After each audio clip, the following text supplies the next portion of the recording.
Hey guys, welcome to another episode of Day in the Life of Vintage Classic Specialist. It's Friday, the second day of summer already, so let's talk about what happened today. So, not a whole lot on this car today. I basically finished bolting the rear bumpers up. I just had them on kind of loosely, bolted them to the running boards, and installed the rear bumper. It fought me a little bit, not too bad. I also rewired his lights, or at least he had them pretty much hardwired in, or this side was hardwired in.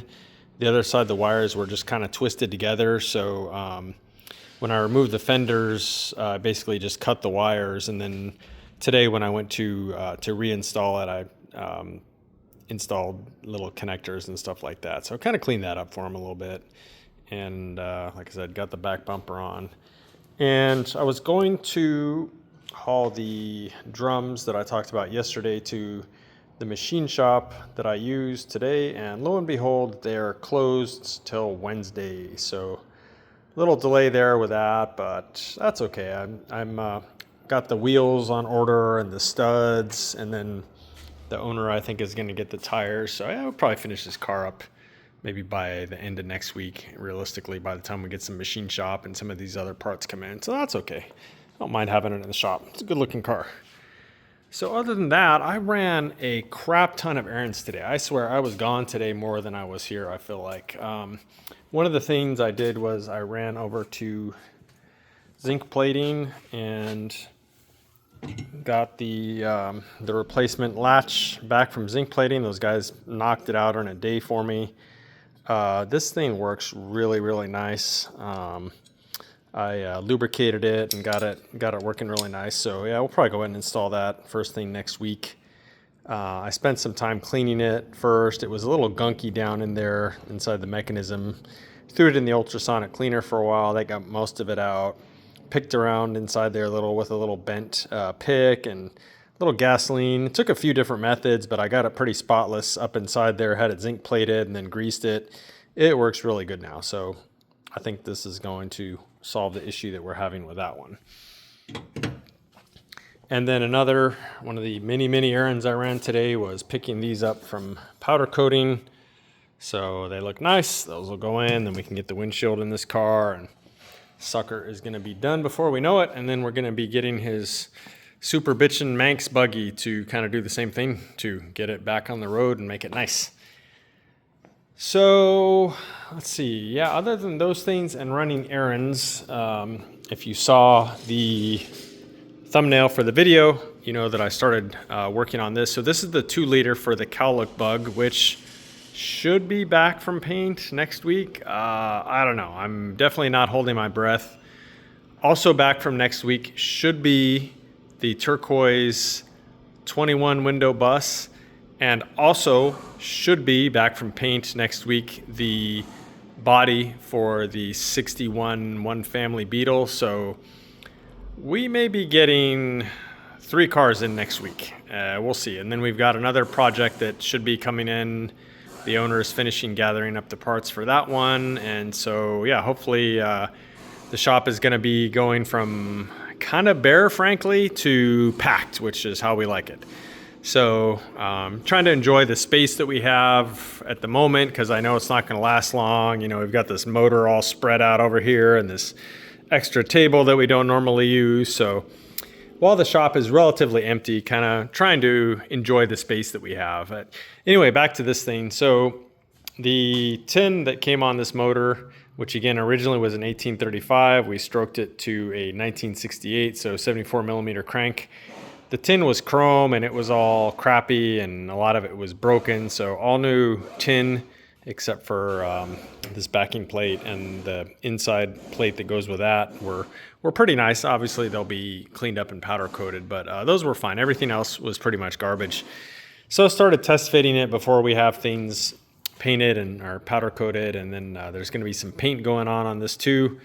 I'm not going to spoil the surprise, but super 80s theme going to be going on this motor. You're just going to have to see it when it's done, but it is going to be bitchin' for sure. And so I'll kind of leave it at that for now. A little bit of teaser, but this will be powder coated and then there will be some paint work done on it It's gonna look freaking awesome. Anyway, so yeah, I started test fitting the tin and not too happy with what I'm seeing here so far. You could pretty much drive a truck through that opening there. Likewise, I don't know, these gaps.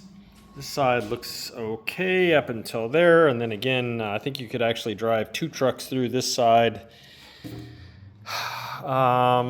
I got the pulley tin on without too much drama. It was kind of bent. I had to straighten it out. Not a big deal. You know, things get bent, I suppose, in shipping or whatever. So straighten that out, got it on. This one fought me a little bit. The tins, the cylinder tins rather, I started with those, and I found out immediately that they were interfering with the intake manifolds, which is fine. These are aftermarket intake manifolds that are a bit thicker and stuff. So I spent some time kind of forming those so that they would clear the manifolds. Not a big deal. And so it went from those to the pulley tin to the breastplate, and then finally the fan shroud and its backing plate here with the generator. And yeah, not very happy about these huge gaps. I think part of the issue, although I don't think it's all of it, is that this motor being a 74 millimeter stroke, it's a total of 5 millimeters wider than a stock 1600 dual port. But that 5 millimeters is divided by 2 for each side. So it's really only 2.5 millimeters per side that the cylinder heads basically are out. That gap looks like a lot more than 2.5 millimeters to me, as does this one. That's huge. So basically the tins are hitting the cylinder heads right in here somewhere. So I think what I'm gonna have to do is massage the cylinder tins a little bit more and try and get them to go all the way to the case on the inside.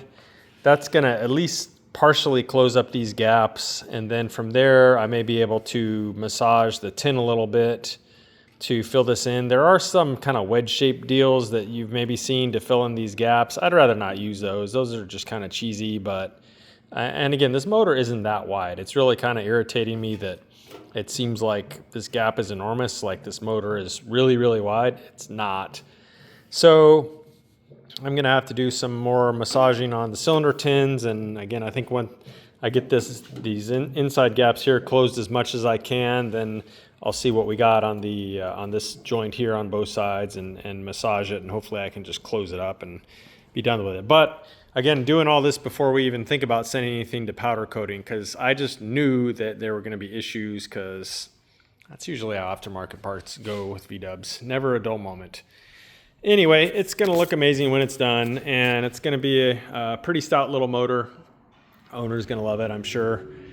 So there you go, guys. That is it for today, and that is it for this week. I will see you guys again Monday. Thanks for watching. Bye.